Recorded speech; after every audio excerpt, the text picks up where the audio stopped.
जैसे first level में था पहला टॉपिक इलेक्ट्रिक फील्ड, वैसे ही सेकंड लेवल में पहला टॉपिक मैग्नेटिक फील्ड। तो शायद इस वाले पेज पे क्लियर दिख रहा। सो ये लेवल 2 है और ये इसका पार्ट 1 है लेवल 2 का। सो इसमें पहला टॉपिक है हमारे पास मैग्नेटिक फील्ड। तो जो मैग्नेटिक फील्ड है, सबसे पहले बायो सैवर्ट जो एक फिजिसिस्ट थे, उन्होंने बताया कि जो वायर है, करंट जिसके अंदर है वायर के अंदर, तो उससे भी एक मैग्नेटिक फील्ड जनरेट होता है। मतलब मूविंग चार्ज या करंट, इलेक्ट्रिक करंट, उसका भी एक मैग्नेटिक फील्ड होता है। सो सपोज हमने एक डीएल लेंथ ली छोटी सी, सो इस डीएल में जब आई करंट जाएगा, सो इससे जितना मैग्नेटिक फील्ड जनरेट होगा, मैग्नेटिक फील्ड को हमने बी से रिप्रेजेंट किया। सो इस डीएल में से आई करंट जब जाएगा, सो जनरेट होने वाला मैग्नेटिक फील्ड, सपोज इस पी पॉइंट पर हमको मैग्नेटिक फील्ड बताना है। सो हम राइट हैंड थंब रूल इस्तेमाल करते हैं, जो जिस डायरेक्शन में करंट है उस डायरेक्शन में थंब को रखकर हम अंदर की तरफ, यहाँ मैग्नेटिक फील्ड की डायरेक्शन है, सो अंदर की तरफ को हम क्रॉस बताते हैं, बाहर की तरफ को डॉट ऐसा दिखाते हैं, क्रॉस और डॉट। सो यहाँ एक मैग्नेटिक फील्ड जनरेट होता है अगर वायर में से करंट जाता है। सो उस मैग्नेटिक फील्ड की value B is equal to mu naught upon 4 pi into IDL sine theta upon R square होती है। और जो म्यू नॉट है वो मैग्नेटिक फील्ड के लिए इस्तेमाल होता है। म्यू नॉट यहाँ मैग्नेटिक फील्ड के लिए इस्तेमाल हुआ है। जैसे हमारे पास फॉर्मूला था 1/4 पाई epsilon not. So epsilon not जो है कितना परमिट करता है एनवायरनमेंट, जैसे कोई एनवायरनमेंट है वो कितना परमिट करता है इलेक्ट्रिक फील्ड को, सो उसको डिफाइन करता था, उसकी एक पर्टिकुलर वैल्यू थी। सो एप्सिलॉन नॉट का मतलब था वहाँ कि वैक्यूम या एयर, उसके लिए तो हमने इस्तेमाल किया था एप्सिलॉन नॉट जब हम इलेक्ट्रिक फील्ड को डिफाइन कर रहे थे। सो ऐसे ही है ये यहाँ म्यू नॉट। सो ये बताता है कि मैग्नेटिक फील्ड को कितना एडमिट करता है एनवायरनमेंट आसपास वाला। सो म्यू नॉट होता है, और इसकी पर्टिकुलर म्यू नॉट अपॉन 4 पाई हम समझते हैं। म्यू नॉट अपॉन 4 पाई, म्यू नॉट अपॉन 4 पाई, इसको एक साथ लेते हैं जब हम कैलकुलेशन करते हैं। देन ये हुआ हमारे पास जनरेटेड मैग्नेटिक फील्ड की वैल्यू। इसके बाद हमारे पास है जो इसके एप्लीकेशंस हैं उनके लिए।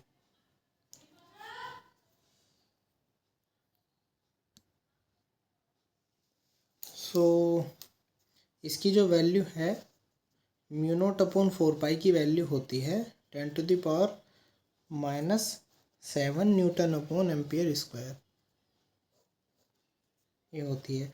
जैसे वहाँ होती है वैल्यू कि जैसे वहाँ होती है वैल्यू 1/4 पाई एप्सिलॉन नॉट, पूरे की वैल्यू जो होती है वो होती है 9 × 10⁻⁹। सो ऐसे यहाँ होती है 10⁻7 न्यूटन अपॉन एम्पियर स्क्वायर। और जो बी है मतलब मैग्नेटिक फील्ड है, उसके लिए न्यूटन अपॉन एम्पियर मीटर इस्तेमाल होता है, और टेस्ला भी इस्तेमाल होता है,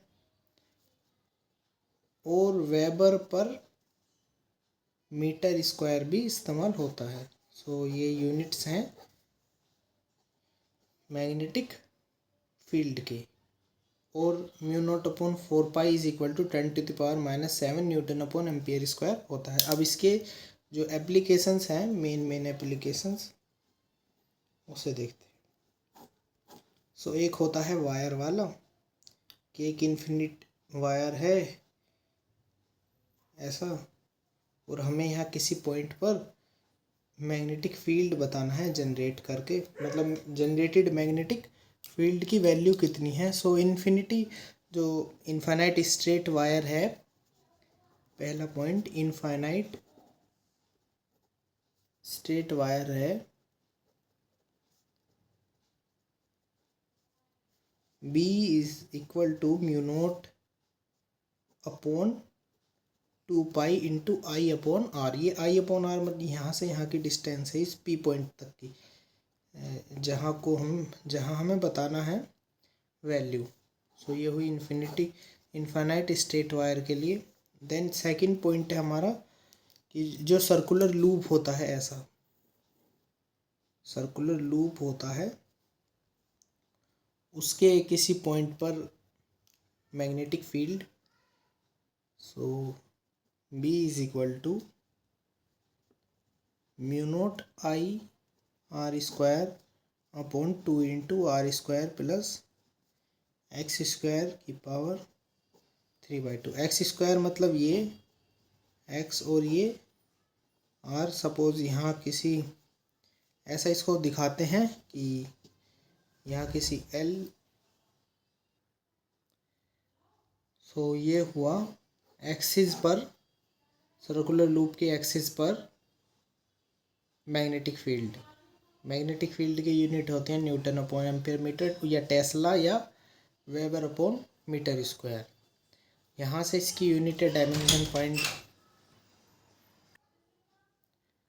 सो ये हुआ सेंटर पर मैग्नेटिक फील्ड। इसी का जो अगर हम इस एक्स को ज़ीरो कर दें, मतलब इस सर्कुलर जो सर्कल है उसके सेंटर पर अगर हम मैग्नेटिक फील्ड निकालें, सो mu naught upon 2 I R, ये हुआ सेंटर पर। सेंटर पर मतलब जब एक्स इज इक्वल टू 0 हो गया। ये हमारे पास हुआ फर्स्ट पॉइंट। फर्स्ट पॉइंट में हमने देखा मैग्नेटिक फील्ड क्या होता है, मतलब एक करंट कैरिंग वायर होता है और उससे एक मैग्नेटिक फील्ड जनरेट होता है, उसकी हमने वैल्यू बताई। मतलब करंट से भी मैग्नेटिक फील्ड जनरेट होता है, उसके हमने यूनिट देखे। देन वो दो एप्लीकेशन देखे, सर्कुलर लूप के लिए और इनफाइनाइट वायर के लिए। अब हम सेकंड पॉइंट देखते हैं, Ampere circuital law.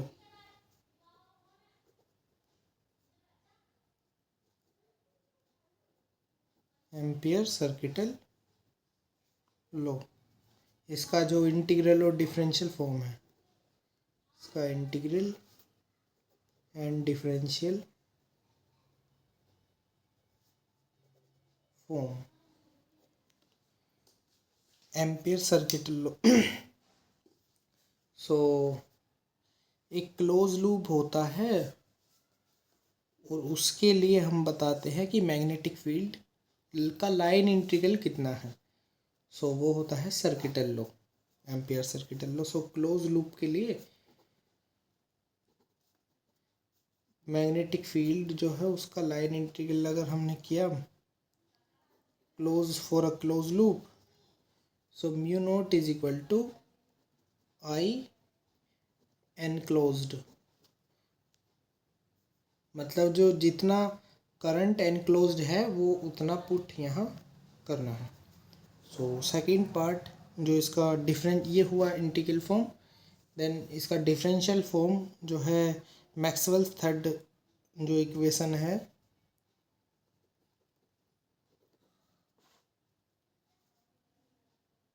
Maxwell's third equation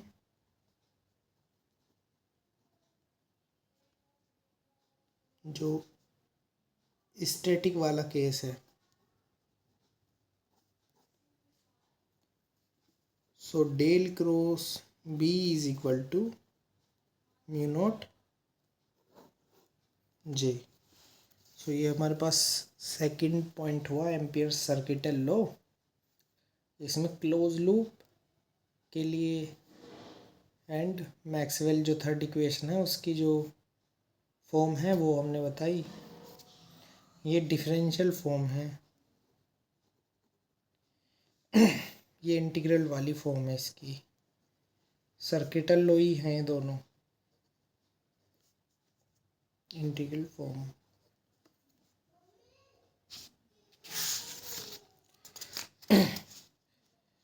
तो अब हमारा इसके बाद है लोरेंज फोर्स एंड जो लिख रहा थर्ड हमारे पास लोरेंज फोर्स।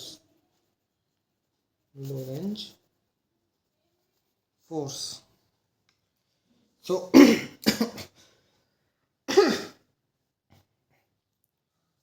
जो लोरेंज फोर्स है F is equal to q into e plus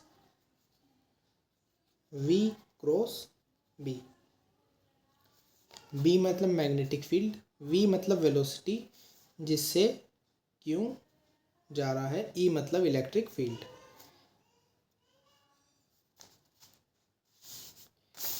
जो हमारे पास मैग्नेटिक फोर्स होता है वो होता है जो चार्ज पर लगता है Q into V cross B। F is equal to Q V B sine theta, Q V B sine theta या क्यू वी क्रॉस बी। तो ये लोरेंज फोर्स तब लगता है जब इलेक्ट्रिक फील्ड और मैग्नेटिक फील्ड में कोई चार्ज मोशन कर रहा हो। सो ये इसका पाथ जो है डिफरेंट होता है। अगर जो वेलोसिटी है और मैग्नेटिक फील्ड है उनके बीच में डिफरेंट एंगल बन रहे हों तब। Suppose theta is equal to 0 degree है या 180 डिग्री है, तब जो पाथ होगा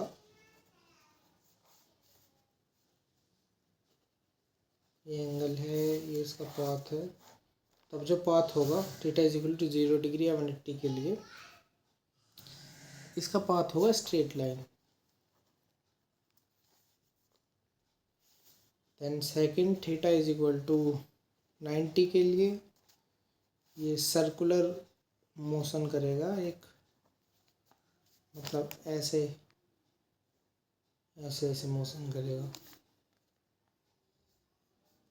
जिसकी जो रेडियस होगी M V upon Q B. अगर थीटा कोई भी एंगल हुआ 0 या 90 को छोड़ के, 0 के साथ 180 भी है क्योंकि या तो इस डायरेक्शन में होगा या इस डायरेक्शन में। तो 90 को छोड़ के अगर कोई भी एंगल हुआ सो एक हेलिकल पाथ फॉलो करेगा। हेलिकल मतलब ऐसा पाथ।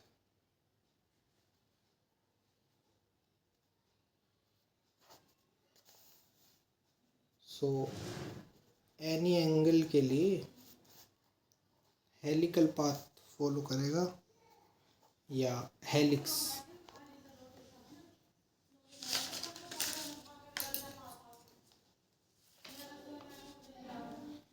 इसके बाद हम ये हमारे पास लोरेंज फोर्स हुआ या मैग्नेटिक फोर्स कितना लगता है अगर कोई चार्ज पार्टिकल किसी मैग्नेटिक फील्ड में जाता है, तब खाली सिंपल ये लगता है। अगर वहाँ इलेक्ट्रिक फील्ड भी हो तब ये लगता है, दोनों ऐड हो जाते हैं तब। सो हमारे पास ये हुआ थर्ड पॉइंट। फोर्थ पॉइंट में है साइक्लोट्रॉन।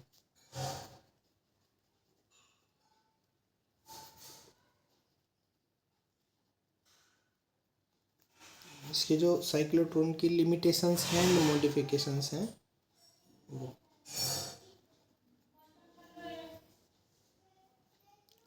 सबसे पहले इसका principle and working. Principle and working.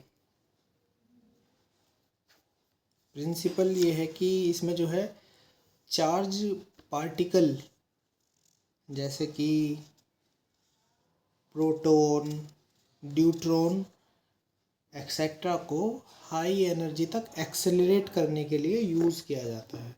Cyclotron का जो प्रोटॉन या न्यूट्रॉन जो पॉजिटिव हैं चार्जेस, जो पॉजिटिव चार्जेस हैं जैसे प्रोटॉन न्यूट्रॉन, उनको हाई एनर्जी तक एक्सेलरेट करने के लिए यूज़ किया जाता है साइक्लोट्रॉन का। सो जब हाई एनर्जी तक वो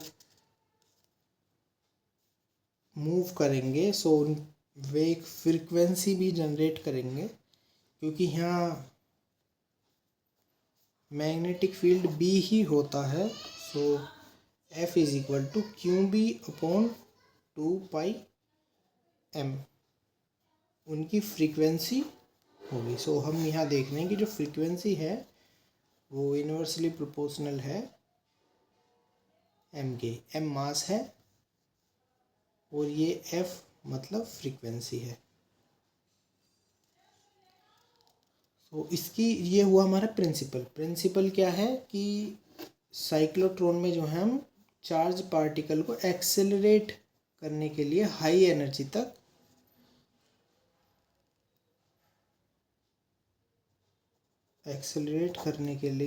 एनर्जी तक पॉजिटिव चार्जेस का यूज़ करते हैं। बस पॉजिटिव चार्जेस का यूज़ कर सकते हैं अलग भी। सो अब इसकी लिमिटेशंस आती हैं। इसकी लिमिटेशंस हैं क्या? इसमें लिमिटेशंस हैं जो रिलेटिविस्टिक मास इफ़ेक्ट है वो एक तो इसमें आ जाता है। रिलेटिविस्टिक मास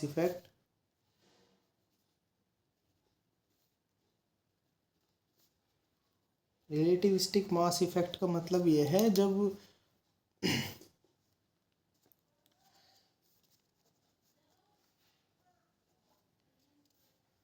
रिलेटिविस्टिक मास इफ़ेक्ट जब कोई मास बहुत हाई वेलोसिटी से मूव करता है, बहुत हाई वेलोसिटी मतलब इतनी कि वो लाइट की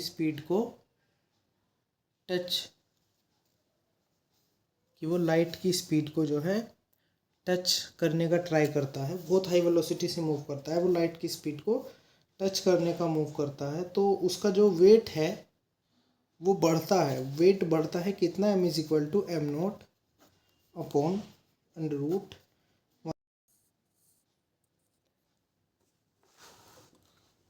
तो जब कोई पार्टिकल बहुत हाई वेलोसिटी से मूव करता है या लाइट की स्पीड से जाता है तो उसका मास जो है बढ़ने लगता है। तो मास बढ़ने का मतलब ये है कि मास जब बढ़ेगा यहाँ हम देखें तो साइक्लोट्रॉन के प्रिंसिपल से मास जब बढ़ेगा तो उसकी फ्रीक्वेंसी जो है कम हो जाएगी। फ्रीक्वेंसी कम हो जाएगी तो वो उस पैटर्न में मूव नहीं करेगा, उस लेवल को एक्सेलरेट नहीं करेगा, उस लेवल पर नहीं जाएगा एक्सेलरेशन के। उसकी फ्रीक्वेंसी जो है कम होती जाएगी। यहाँ ये इसकी लिमिटेशंस है। देन सेकंड है हमारा सेकंड जो इलेक्ट्रॉन है उसको एक्सेलरेट नहीं करता। ये इलेक्ट्रॉन को एक्सेलरेट नहीं करता। ये क्यों नहीं करता इलेक्ट्रॉन को एक्सेलरेट? क्योंकि उसका मास बहुत कम होता है, इसलिए थोड़ी सी ही एनर्जी मिलते ही उसकी स्पीड जो है रिलेटिविस्टिक हो जाती है ना, और फेज़ लॉस हो जाता है उसका तुरंत। जैसे इसका फ्रीक्वेंसी ज़्यादा कम होने से फेज़ लॉस हो जाएगा। जो इलेक्ट्रॉन है उसको थोड़ी सी ही एनर्जी मिलते ही उसका रिलेटिविस्टिक मास हो जाएगा, मतलब मास ज़्यादा हो जाएगा, उसके करीब जाता जाएगा। वो वेलोसिटी जो स्पीड ऑफ लाइट है उसको अचीव करने की कोशिश करेगा। मास ज़्यादा होता जाएगा और फ्रीक्वेंसी कम होती जाएगी, तो वो फेज़ आउट हो जाएगा, वो जो है फेज़ आउट हो जाएगा। सो ये जो है एक प्रॉब्लम है। प्रॉब्लम ये है कि यहाँ जो है ना मास जो है ना फ्रीक्वेंसी ना, सो मास ज़्यादा हो सा जाएगा, थोड़ी सी एनर्जी मिलती है क्योंकि हल्का है, ये जो है लाइट है, सो थोड़ी सी ही एनर्जी मिलती है, इसकी वेलोसिटी ज़्यादा हो जाएगी और सी को अचीव करने की कोशिश करेगी। दैट्स वाई इसका जो मास है वो इंक्रीज होता जाएगा, देन फ्रीक्वेंसी कम होती जाएगी। और जो हमने थर्ड पॉइंट इसका सोचा है लिमिटेशंस में,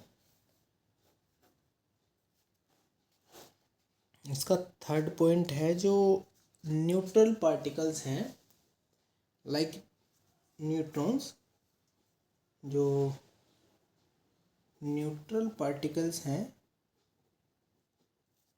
उनको एक्सेलरेट नहीं कर सकता, no acceleration because of no charge.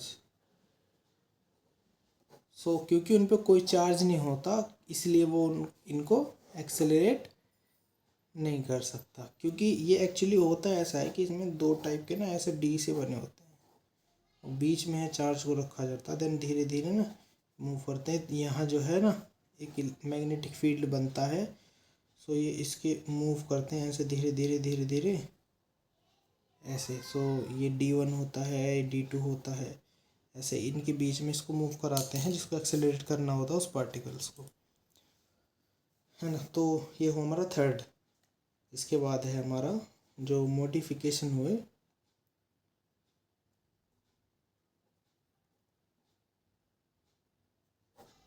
Modification क्या हुए इसमें। सो मॉडिफिकेशन ये हुआ कि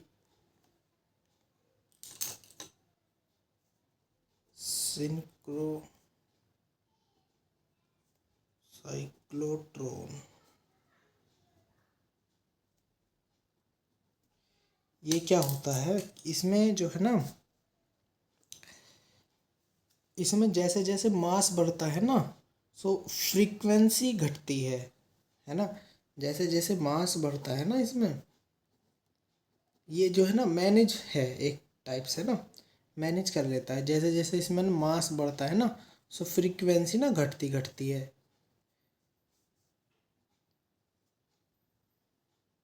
घटती घटती है। जो एक्सटर्नल ऑक्सीलरेटर की फ्रीक्वेंसी को घटा बढ़ा सकता है, तो सिंक्रोनाइज कर सकता है एक तरीके से। जो साइक्लोट्रॉन है वो, जैसे जैसे मास बढ़ता है उसी हिसाब से इसकी फ्रीक्वेंसी भी मैनेज हो जाती है। सो ये हुआ हमारे पास ये। सो दूसरा पॉइंट जो मॉडिफिकेशन में है वो है आइसोक्रोनस साइक्लोट्रॉन। आइसोक्रोनस साइक्लोट्रॉन, इसमें मास बढ़ाने के साथ जो मैग्नेटिक फील्ड है ना उसकी रेडियस को बढ़ा देते हैं। जैसे जैसे मास बढ़ेगा तो फ्रीक्वेंसी कम होगी ना, फ्रीक्वेंसी कम होने की जगह ना उसकी रेडियस बढ़ा देते हैं। तो जैसे जैसे मास बढ़ेगा ना तो ऐसा उसकी रेडियस भी बढ़ाते रहेंगे, इसकी रेडियस भी बढ़ाते रहेंगे। एक्चुअली ये वर्क करता है ये वाला ना। सो अब तक हमने ये चार पार्ट देखे, इसके बाद इसके ऊपर एक एग्जांपल देखते हैं। चार पार्ट कौन कौन से, लेवल 2 का पार्ट 1 है। हमने देखा magnetic field, current carrying wire जो होता है उससे उसके पास मैग्नेटिक फील्ड जनरेट होता है, तो आर डिस्टेंस पर मैग्नेटिक फील्ड की वैल्यू क्या है। सो जो ये है mu naught upon 4 pi epsilon naught ideal sine theta upon R square.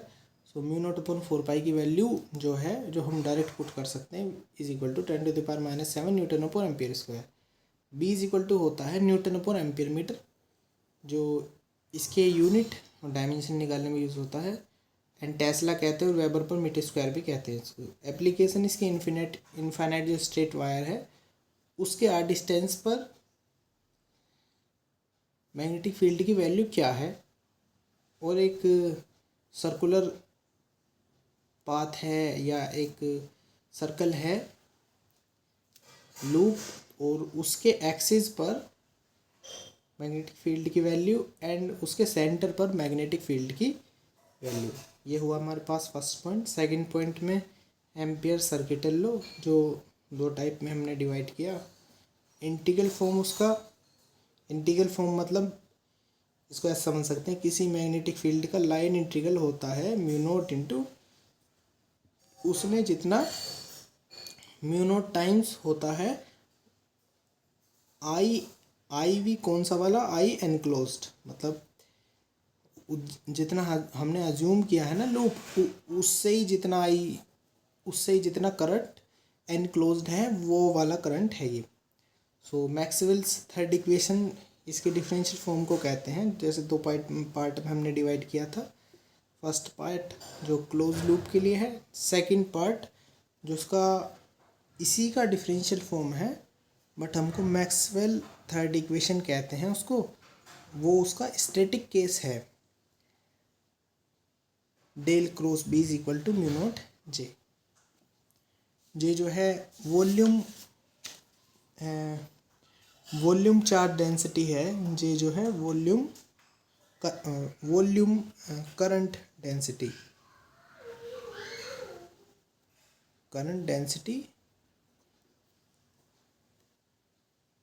Volume current density, j is equal to volume current density. Third है हमारे पास लोरेंज फोर्स की बातें जो थी। फोर्थ हमारा साइक्लोट्रॉन है। सो एक एग्जांपल हम देखते हैं इसी के ऊपर कि हमारे पास कोई एक प्रोटॉन है कोई हमारे पास, और वो साइक्लोट्रॉन में मूव कर रहा है, मूविंग इन साइक्लोट्रॉन। ये जो प्रोटॉन है वो मूव कर रहा है साइक्लोट्रॉन में, और उसकी वेलोसिटी जो है इतनी बढ़ जाती है कि जो है ना v इज इक्वल टू ना 0.6 c हो जाती है ना। सो उसकी फ्रीक्वेंसी बतानी है, फ्रीक्वेंसी पर क्या इफ़ेक्ट पड़ेगा हमको, है ना। सो हमने देखा कि जब बहुत तेज़ हो जाता है तो रिलेटिविस्टिक मास की प्रॉब्लम हो जाती है, उसका इफ़ेक्ट होता है। So mass is equal to, इसका सॉल्यूशन अगर हम करें, mass is equal to M naught upon root 1 minus V square C square. So V ये इतना है, सो एम नोट ये वी सी से सी कैंसिल हो जाएगा, देन हमारे पास ये बचेगा अंडर रूट के अंदर 1 माइनस 0.6 का स्क्वायर, हमारे पास आ जाएगा M naught upon 0.8, 1.25 M naught. मतलब पहले m था, अब वो 1.25 हो गया अपने ही। सो मास जो है ना इंक्रीज हो गया। मास इंक्रीज क्यों हुआ? क्योंकि वेलोसिटी ना बहुत ज़्यादा बढ़ी। वेलोसिटी लाइट की वेलोसिटी के पास तक बढ़ी, मतलब इतनी बढ़ी कि उसकी वेलोसिटी ऑफ लाइट के बहुत करीब तक आ गई, जिसके चलते मास की वैल्यू बढ़ गई और फ्रीक्वेंसी की वैल्यू ऑब्वियसली जो है कम हो जाएगी। सो जो कितनी कम हो जाएगी उसकी वैल्यू हमको बतानी है। सो मास की वैल्यू हुई अपने मास 1 से 1.25 टाइम्स। सो जो फ्रीक्वेंसी होगी वो कम कितनी होगी, क्योंकि frequency is inversely proportional to m। So mass बड़ा है तो फ्रीक्वेंसी कितनी कम होगी, कितना बड़ा है 1.25। सो फ्रीक्वेंसी है वो होगी 1/25। जो हम पॉइंट हटाएंगे देन 0 लगाएंगे, तो ये आएगा हमारे पास 4/5 एंड 0.8। सो फ्रीक्वेंसी कम हो जाएगी 1 से 0.8। 0.8 का मतलब है 20%, मतलब 20% कम हो जाएगी, 20% लेस।